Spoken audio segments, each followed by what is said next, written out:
আসসালামু আলাইকুম রহমতুল্লাহ। প্রিয় দর্শক, ইস্তিগফার শব্দের অর্থ ক্ষমা প্রার্থনা করা। আসরের নামাজের পরে এই ছোট্ট ইস্তিগফারটি পাঠ করলে জীবনের সকল গুনাহ ক্ষমা হয়ে যাবে ইনশাআল্লাহ।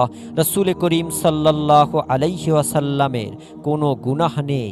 নবীজি নিষ্পাপ থাকা সত্ত্বেও নবী করিম সাল্লাল্লাহু আলাইহি ওয়াসাল্লাম প্রতিদিন ৭০ বারেরও অধিক তওবা ইস্তিগফার করতেন। অথচ আমাদের গুনাহের কোনো শেষ নেই। যেই দিকে তাকাই সেই দিকেই শুধু গুনাহ আর গুনাহ। এমন কোনো দিক নেই যেই দিকে তাকালে আমরা গুনাহ দেখি না। গুনাহ করতে করতে আমরা এখন গুনাহের সাগরে হাবুডুবু খাচ্ছি। প্রিয় দর্শক, এই গুনাহ নিয়ে যদি আমরা কবরের মধ্যে যাই তাহলে কি উপায় হবে আমাদের একটিবার ভেবে দেখেছেন? তাই আসুন আজকের ভিডিওর এই ছোট্ট ইস্তিগফার ধারা আমরা আল্লাহর কাছে এই নিয়মে তওবা ইস্তিগফার করব ইনশাআল্লাহ। রাসূল সাল্লাল্লাহু আলাইহি ওয়াসাল্লাম বলেন, যেই ব্যক্তি আল্লাহর কাছে খাঁটিভাবে তওবা এবং দোয়া করে তার জীবনের সকল গুনাহ আল্লাহ তাআলা ক্ষমা করে দেন এবং পূর্ববর্তী গুনাহের সমপরিমাণ নেক তার আমলনামায় যোগ করে দেন। সুবহানাল্লাহ।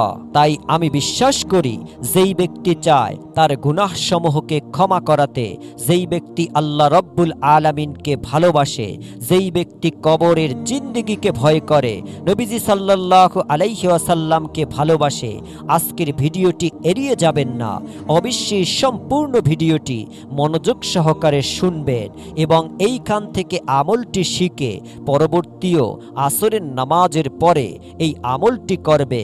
আল্লাহ রব্বুল আলামিন তার জীবনের সকল গুনাহ ক্ষমা করে দিবেন এবং পূর্ববর্তী গুনাহের সমপরিমাণ নেক তার আমলনামায় দান করবেন। সুবহানাল্লাহ।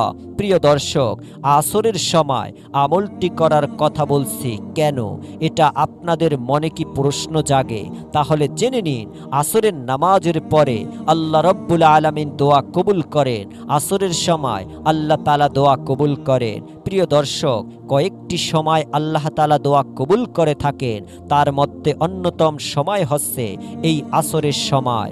আবার বৃষ্টির সময়ও আল্লাহ তাআলা দোয়া কবুল করেন। প্রিয় দর্শক, তাই আসরের নামাজের সময় এই দোয়া ও ইস্তিগফারের আমলটি করবেন ইনশাআল্লাহ। আজকের ভিডিওতে দুইটি পাঠ আলোচনা করব। প্রথম পাঠ আলোচনা করব ইস্তিগফারের ফজিলাত। দ্বিতীয় পর্বে আলোচনা করব কোন সেই ইস্তিগফার যেই ইস্তিগফার পাঠ করলে জীবনের সকল গুনাহ ক্ষমা হয়ে যাবে। তো চলুন প্রথম পাঠ আলোচনা করি। ইস্তিগফারের ফজিলাত সম্পর্কে মায়ার নবী সাল্লাল্লাহু আলাইহি ওয়াসাল্লাম বলেন, হে উম্মত, তোমরা যদি ইস্তিগফার না পাঠ করতে এবং গুনাহ করতে এবং আল্লাহর কাছে ক্ষমা না চাইতে, তাহলে আল্লাহ তাআলা এই দুনিয়াতে এমন একদল জাতি প্রেরণ করত যারা গুনাহ করত এবং সাথে সাথে মহান মালিকের দরবারে ক্ষমাও চাইত। প্রিয় দর্শক, আল্লাহ তাআলা ক্ষমা করতে অনেক ভালোবাসেন। বান্দা ভালোবাসে গুনাহের কাজ করতে, আর আল্লাহ তাআলা ভালোবাসেন সেই গুনাহ ক্ষমা করতে। সুবহানাল্লাহ।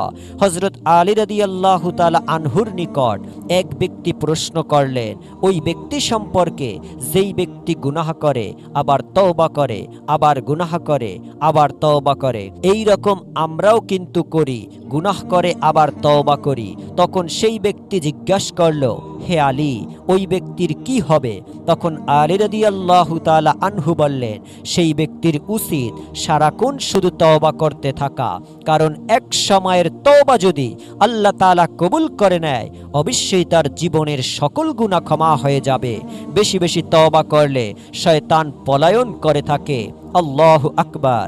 মায়ার নবী সাল্লাল্লাহু আলাইহি ওয়াসাল্লাম প্রত্যেক ফরজ সালাতের পর 3 বার উচ্চ স্বরে অথবা নিম্ন স্বরে বলতেন, আস্তাগফিরুল্লাহ, আস্তাগফিরুল্লাহ, আস্তাগফিরুল্লাহ। সাহাবায়ে কেরাম বললেন, আমরা নবীজির এই আমলটি নবীজি সাল্লাল্লাহু আলাইহি ওয়াসাল্লামকে করতে শুনেছি। প্রিয় দর্শক, ইস্তিগফারের এতটাই দাম, রাসূল করিম সাল্লাল্লাহু আলাইহি ওয়াসাল্লাম বললেন, ইস্তিগফার বেশি বেশি পাঠ করলে আল্লাহ তাআলা বিশেষ কিছু পুরস্কার দান করেন। যেমন নম্বর 1, রিজিকের দায়িত্ব নিয়ে নেন। নম্বর 2, আল্লাহ রব্বুল আলামিন তার আমলের মধ্যে বরকত বাড়িয়ে দেন। নম্বর 3, হায়াতের মধ্যে বরকত দিয়ে দেন। নম্বর 4, সকল গুনাহ ক্ষমা করে দেন। নম্বর 5, নেক সন্তান দান করেন। আর সবচেয়ে উত্তম পুরস্কার সেটা হলো অবশ্যই মৃত্যুর পর জান্নাত দান করবেন ইনশাআল্লাহ। প্রিয় দর্শক, আসুন আমরা সেই আমলটি জেনে নেই কিভাবে আমরা সেই আমলটি করব।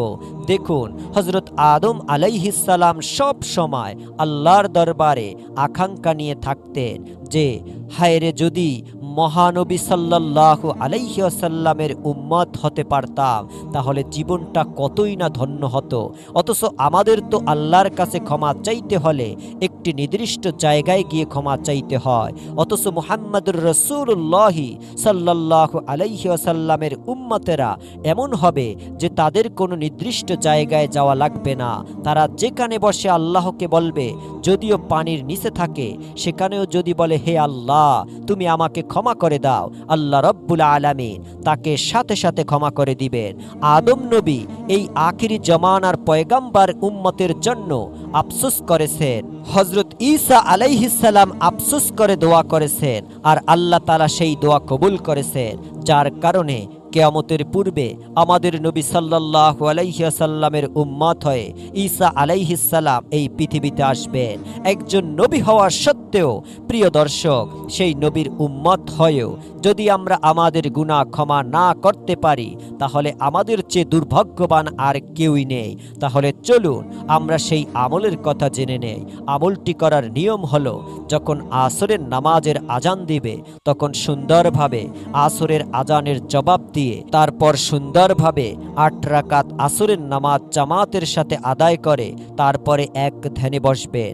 এক ধ্যানে বসে তারপরে প্রথমে নবীজি সাল্লাল্লাহু আলাইহি ওয়াসাল্লামের উপর দুরূদ শরীফ পড়বেন। কারণ যদি কোনো আমলের শেষে এবং শুরুতে নবীজি সাল্লাল্লাহু আলাইহি ওয়াসাল্লামের উপর দুরূদ পাঠ না করেন তাহলে আল্লাহ তাআলা সেই আমল তাড়াতাড়ি কবুল করে না, সেই আমল আল্লাহর দরবারে গৃহীত হয় না। তাই যদি কোনো আমল আল্লাহর দরবারে সব সময় কবুল করাতে চান তাহলে অবশ্যই নবীজি সাল্লাল্লাহু আলাইহি সাল্লামের উপর দুরূদ পাঠ করে নেবেন। প্রিয় দর্শক, আপনি সবচেয়ে ছোট্ট দুরূদ সাল্লাল্লাহু আলাইহি ওয়াসাল্লাম এটা কয়েকবার পাঠ করবেন। তারপর আপনি একটি ইস্তিগফার পাঠ করবেন, সেটা হলো রব্বানা যালামনা আনফুসানা ওয়া ইল্লাম তাগফির লানা ওয়া তারহামনা লানাকুনান্না মিনাল খাসিরিন। অর্থাৎ, হে আমাদের পালনকর্তা, আমরা নিজেদের প্রতি অন্যায় করেছি, তুমি যদি আমাদেরকে ক্ষমা না করো, আমাদের প্রতি করুণা না করো, তবে আমরা ক্ষতিগ্রস্তদের অন্তর্ভুক্ত হয়ে যাব। ইস্তিগফারটি হলো একটি কোরআনের আয়াত। এটা কিন্তু হযরত আদম আলাইহিস সালাম পাঠ করেছিলেন আল্লাহর দরবারে। এই ইস্তিগফার কয়েকবার পাঠ করার পরে আবার নবী সাল্লাল্লাহু আলাইহি সাল্লামের উপর দুরূদ পাঠ করে জীবনের সকল গুনাহের জন্য আল্লাহর কাছে ক্ষমা চাইবেন ইনশাআল্লাহ। নবীজি বলেন, যেই ব্যক্তি আল্লাহর দরবারে খাস নিয়াইতে ইখলাসের সাথে তওবা করতে পারে, আল্লাহ রব্বুল আলামিন তার জীবনের সকল গুনাহ ক্ষমা করে দেন এবং পূর্ববর্তী গুনাহের সমপরিমাণ নেক তার আমলনামায় যোগ করে দেন। প্রিয় দর্শক, আল্লাহ রব্বুল আলামিন তো সব সময় আমাদের দিকে তাকিয়ে থাকেন। কখন আমার বান্দা অথবা বান্দি একটিবারের জন্য বলবে তুমি আমাকে ক্ষমা করে দাও, আল্লাহ তাআলা সব সময় তাকিয়ে থাকেন। আল্লাহকে যদি আমরা একটিবার ডাক দেই, আল্লাহ তাআলা সেই ডাকে সাড়া দেন 70 বার। আল্লাহু আকবার। অথচ আমরা একবার আল্লাহকে ডাক দেই না। তাই আমরা যখনই গুনাহ করে ফেলবো সাথে সাথে আল্লাহর দরবারে খাস নিয়াইতে তওবা করব ইনশাআল্লাহ। তওবার মতো তওবা করলে জীবনে আল্লাহ তাআলা অনেক কিছু দান করবেন এবং মৃত্যুর পর অবশ্যই সবচেয়ে শ্রেষ্ঠ পুরস্কার জান্নাতুল ফেরদাউস দান করবেন ইনশাআল্লাহ। তাই প্রিয় দর্শক, যদি জান্নাতের উচ্চ মাকাম পেতে চান, আল্লাহর ভালোবাসা পেতে চান, অবশ্যই এই তওবা করবেন জীবনে একবার হলেও এবং খাঁটি তওবা করবেন। আল্লাহ তাআলা আমাদেরকে উক্ত আমলটি করার জন্য কবুল করুন। প্রিয় দর্শক, যদি ভিডিওটি ভালো লাগে তাহলে অবশ্যই আপনারা অন্য মুসলিম ভাই বোনদের মাঝে শেয়ার করে দিবেন, চ্যানেলটিকে সাবস্ক্রাইব করে অবশ্যই রাখবেন ইনশাআল্লাহ। সকলে ভালো থাকুন, সুস্থ থাকুন। আল্লাহ হাফেজ।